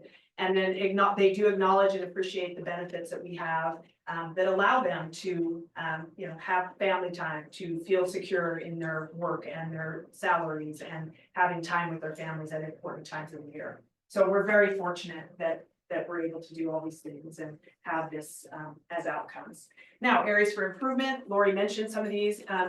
Employees, again, continue to report high levels of satisfaction with being employed, but there are areas that we need to still improve and consider. So performance management, this is a broad range of things. These are those categories. Some that are a little bit more specific here, as Lori mentioned, but performance management overall, meaning people want to better understand how they're being assessed for their performance. They want opportunities to perform and grow in their career. Pay, as Lori mentioned, was one. Onboarding, we have made progress. This was another one where our scores improved, but there's a lot. So there's a lot of components to onboarding. So this is new hire onboarding. So there's a piece that HR does to get people started, and policies and overwhelming amounts of stuff that people need to do just to start their job. And then there's a huge piece of when they get to their space, whatever, their office, their desk. There's a lot that needs to happen to help people get to know people, know their job, supervising, getting their supervisor to tell them what their job is, having meetings. So there's a piece there that we're doing a lot more supervisor training, but we still have room to grow. Career development is another one where there are specific questions around that. People would like to see more career paths, understand how their job relates to other possibilities going forward, and then strategic direction. So Lori mentioned that in terms of some of the areas related to not only understanding, senior leadership, but also just strategic direction for the college, which we've been making, of course, a lot more effort and communication on the strategic plan. So all of these items are really important, and also challenging, right? Everybody's busy, but I think we have some very good plans in place to address them. So future directions, we're doing some of it now, sharing the results with the college, providing feedback. So as Lori noted, we will start sharing this out beyond just the board. One of the things we're considering is conducting intermediate pulse surveys. So the time frame every 3 years is something that is recommended by great colleges to work for, because you need time to make a difference in these areas. We're thinking about how do we do on maybe key areas where we're not doing so well, how do we do some pulse surveys to determine, are we improving, or, is there feedback we can gather? Then the last one is to continue to work on strategic plan areas and refinement of the indicators. So right now, the indicator is very specific, one specific question that is also the indicator around our awards and recognition. We're looking at, and that's in the performance management category. We're looking at adding a few more questions in that area, because that is one of our lower rated areas. Performance management is one of the lower rated areas. Looking at adding some strategic plan indicators that would allow us to have more than just one that are also meaningful to our performance. So there'll be more work coming here, and that's all I have. The last thing I do want to mention, which you probably heard before, is for the second year in a row, COCC through the source was named best employer for 50 or more. The survey is a great tool, but there are people that are really going the extra mile to be proud of working at COCC, doing those kind of surveys, helping us understand how we can do better. And I personally am very proud to work at COCC. So thank you for the time. If you have questions, please let me know. Happy to address them. Yeah, I can't remember the exact date. I'm trying to find my calendar, but I periodically do, they used to be called snack chat, so, and now we do updates and accolades. We're gonna tone it down a little bit. And the next updates and accolades, we'll be sharing this information broadly with the campus. We also, as we've done in the past, are preparing a written summary to go into a little bit more detail that we post on our website. So we want to be transparent with what those results are and how we try to work on them. So we're not done with this yet. I mean, we're still in the, we still got work to do. Right.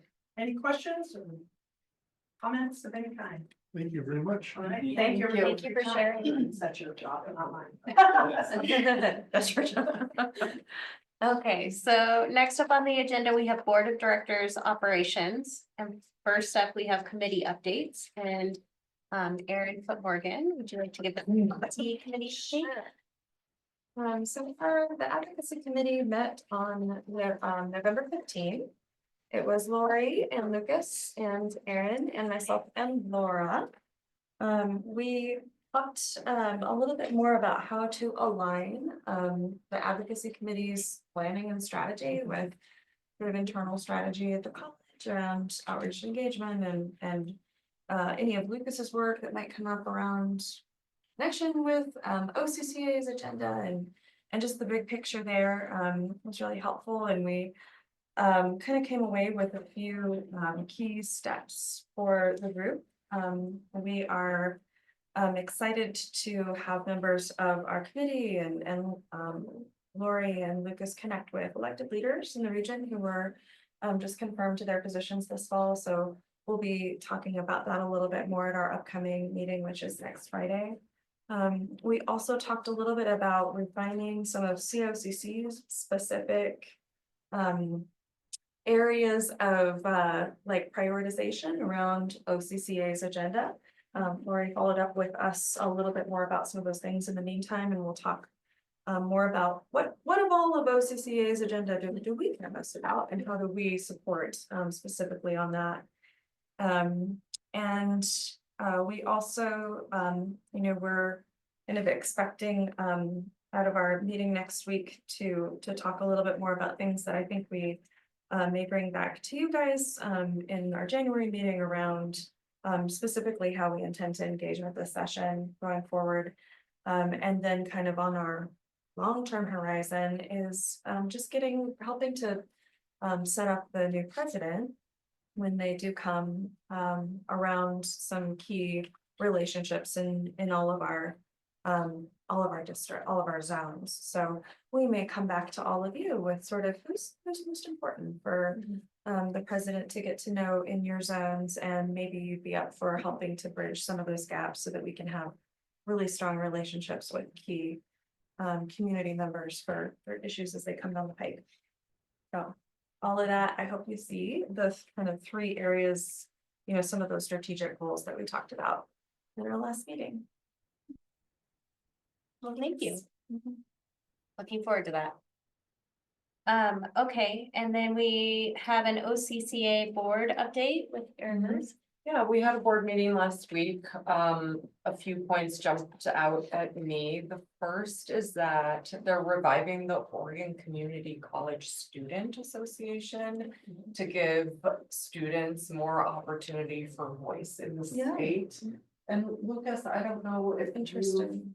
you heard about that, or if any COCC students are engaging, if they're aware, if they aren't, to make them aware of the opportunity. I don't have a lot of details, but I talked a little bit about it. Andrew gave a recommendation.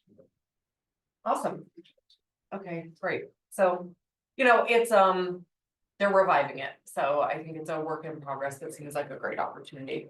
The OCCA conference went very well. I hear Christy and Cindy presented, so represented the college there. Christy presented on biased decision making. Cindy presented on integrated education training. Get that? Yes. Next year's conference will be in Hood River. March 5th and 6th is the legislative summit in Salem. So I suspect we'll have some level of representation there. Hopefully someone even from the advocacy committee could be there. This has come up before, so I want to bring it back that there is an effort from the President's Council to change qualification requirements for the dual credit instructors. So instructors who are in high school need a master's degree in their area, or they need an exception, and there's a lot of administrative labor that goes into that, and that's out of sync with what universities do, four-year colleges and universities do. So there's some advocacy to change the qualifications to match what colleges and universities are doing 4 years. To make it more accessible and more appealing for high schools to partner with community colleges in this way. So To make them the same. to make them the same, to make them the same. So hopefully we'll see, I'm sure we'll get an update as that progresses. Finally, Lori circulated some documents to the advocacy committee. I'm gonna circulate to the whole board, so we're all aware. I'm gonna send 4 documents. The first is the OCCA legislative and regulatory policy positions. The second is OCCA legislative priorities for the year. The third is a draft resolution for us to consider adopting, which is us essentially endorsing or supporting OCCA's priorities for the year. The reason that's important is when the colleges are all aligned across the state, we're more likely to influence change on the state level. So I suspect we'll bring that to the January meeting. And finally, there was someone from the American Association of Community Colleges who presented kind of the federal legislative priorities. There is a lot that's up in the air. We can anticipate, don't know, but there was a list of priorities provided to us, and so I will circulate those as well. That is all. Great, thank you. Any questions or comments? Okay, thank you both. Okay, so now we have the presidential search update, and we interviewed 7 candidates yesterday and today. We will be meeting on Friday to select finalists for recommendation to the board. that then we will bring to the board meeting on December 16th. So good progress. Looking forward to that, yeah. Mhm. And I think we do have some very good candidates, so. Okay, so next up is board member activities. Would you like to go first? Yes, I attended one of the mandatory ethical classes presented by the Very good. DOJ. I made it through without falling asleep. It was good training. That's it. I have nothing to report. I don't have anything reported. Okay, Okay, I have a few things. On Friday, November 15th, I attended the advocacy committee meeting. On Friday, November 22nd. Lori, Zach and I met for the Kai's Trust. If you recall, we had a plan B, if we got funding. For the Student Success Center, or the Student Success Coordinator. Which we did, and so, we have a new proposal on the table, but we are reassessing funding needs because a lot of time has passed since we originally met. So we should have an update for the board in the January meeting. On Friday, December 6th, I attended the OCCA board meeting, and then on Tuesday, December 10th, I attended the OCCA DEI committee meeting. And it was a continuation of our last meeting where we're looking at the kind of the action, the DEI action statement, but it's a list of actions that was created quite some time ago. So the committee is coming back and looking at that and looking for ways to improve it. That's it. thank you. Erin Flipmorgan? Sure. On Thursday, November 14, Cindy and I attended the Newberry Country Community Action Summit in Sun River, which was about a 5-hour day of interactive table kind of breakout sessions around issues, including workforce development and education, and in South County and Northern Plymouth County. I think we both came away being on committees. Yes, we are both on committees. To continue to participate in those discussions, envisioning around this education and workforce development down there. Friday, November 15, we had an advocacy committee meeting. And then last week, Thursday, December 5th, Lori and I connected on the phone to just talk about student success topics, a number of them. I'm ahead of an OCCA, the first OCCA Student Success Committee meeting tomorrow, which I'm going to participate in. I had some questions about some of the things that I think are going to come up there, and I'm very grateful to Andrew and Christy for helping me understand just a few more issues around the STEP program, and then on Tuesday, the La Pine High School held a tour with county commissioners, workforce leaders, many other kinds of regional leaders for a tour of the CTE facilities down there. It was very educational around what kind of access that community, those students have to, and the high school kind of serves as the education center in La Pine. So they're working to try to raise $750,000 for new CTE facilities. Their stairs don't have railings, their air ducts for the wood shop are, 170 decibels, like it's bad. They're hoping to seek investments for that. And then tomorrow is that Student Success Committee at OCCA. Very nice. I have Laura's activities, so I'll go through those. So on the 21st, she spoke with Jim Porter, so, and then I have another one to add to yours too. I think maybe you just. And then on November 19th, Laura and I had a call. On November 15th, there was advocacy committee. On November 12th, there was a search committee. Yes, Okay, and then on the 21st, she spoke with Zach on a call. On the 5th of December, Zach, Laura and I all had a call together. On the 6th, Laura and I had our Zoom check-in. And then yesterday and today, we both had search committee interviews. I can send you a list, Kyle. That's, yeah. Okay, so then I'll go through mine, which they kind of overlap. So on the 19th, I had a call with Laura. On the 20th, I attended the CUCC Bend Chamber Impact conference. Yes, I so was you your was role. there. Yeah, I was so your you role. can get credit for that. Yeah. Yeah. An interesting conversation around future of Central Oregon and some of the barriers that we may be facing, and yeah, so that was good. Thank you. Thank you for inviting us. On the 22nd, I had a call with Lori and Laura for a check-in. On the 5th of December, or no, the 6th of, wait, I moved around.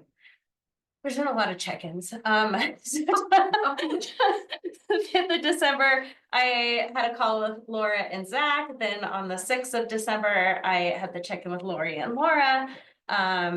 I did get to attend, through St. Charles, our COCC St. Charles monthly meeting. And I just want to say that every month when I attend these, it is so inspiring to see the amount of collaboration between COCC and St. Charles, and how, I've said this before, but how far it's come over the years, that it really feels like a partnership and we're addressing the needs in the community. So shout out to Julie, Carmen, and Shannon, who are all on the call.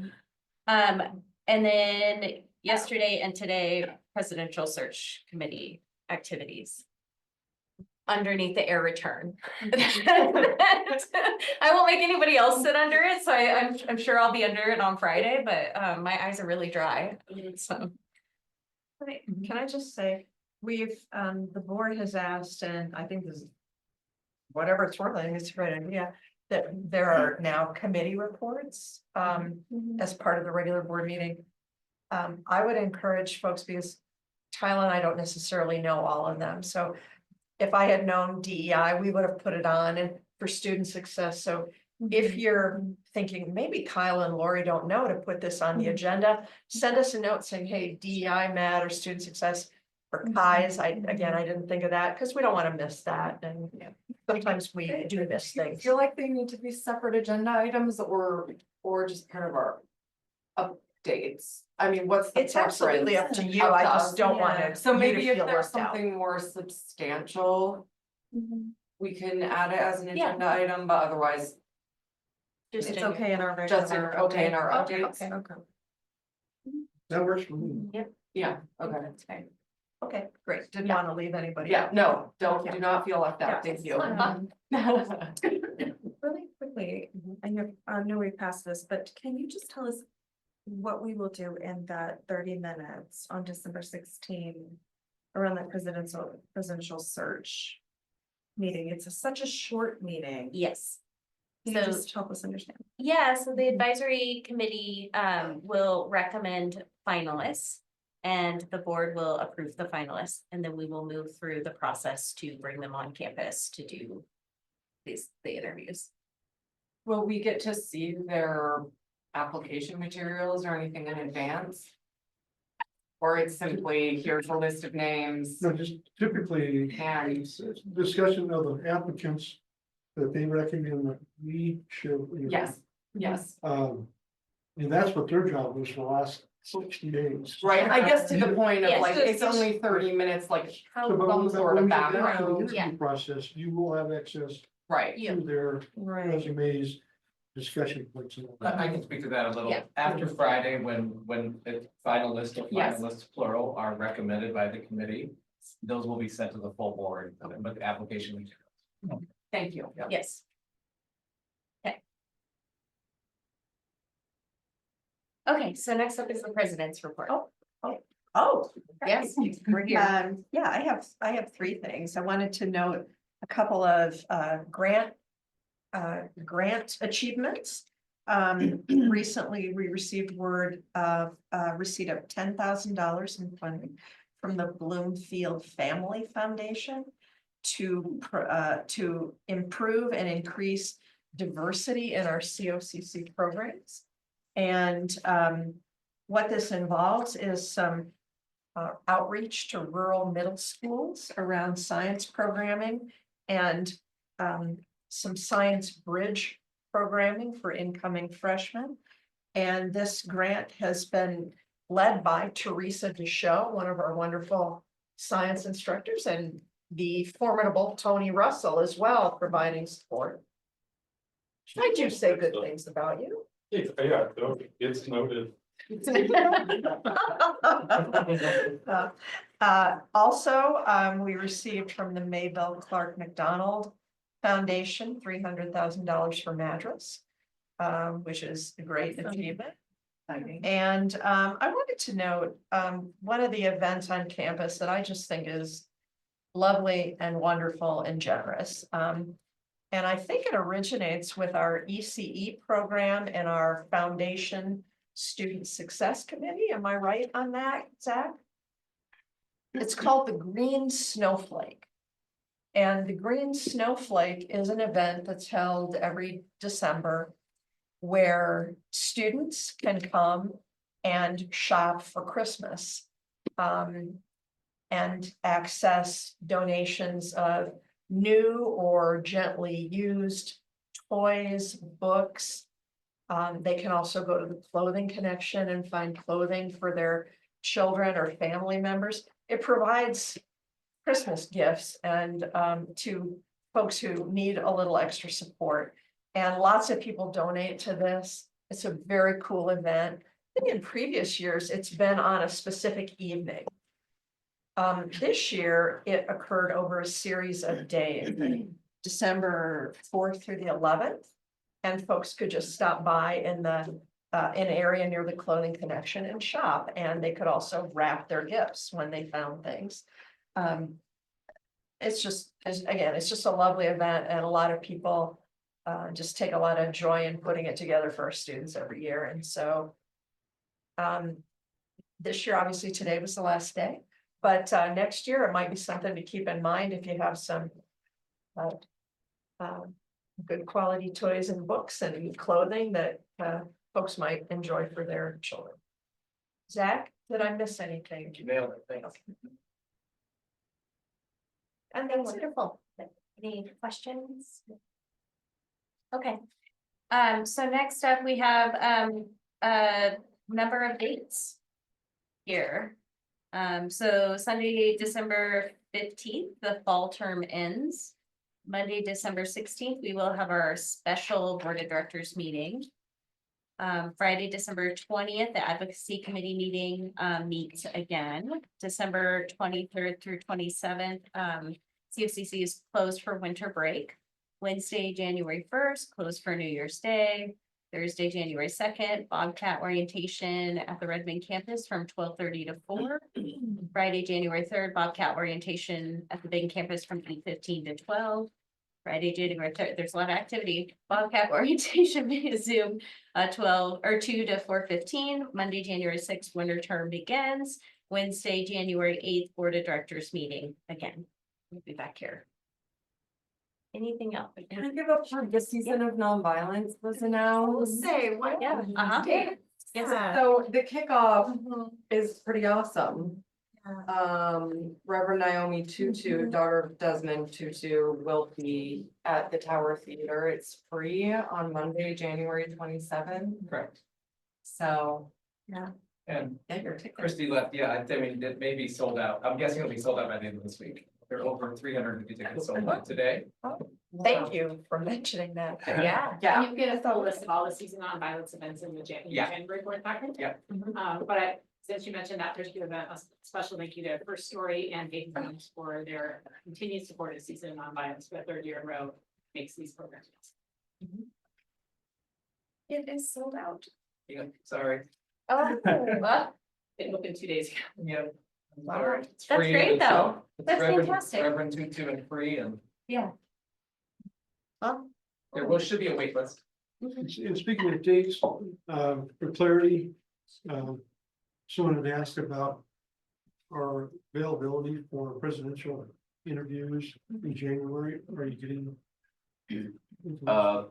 That's, Laura wants to discuss that on Monday at the special board meeting, Oh, because we don't know yeah, right. how many folks might be coming. So you sent an email, I did note all that, thank you. Appreciate it. Okay. All right, so we're at the end. Any other comments or questions before we adjourn? Oh, good. Good Okay, job. we've done it. Right. The meeting of, December 11th? Yeah. Is adjourned there.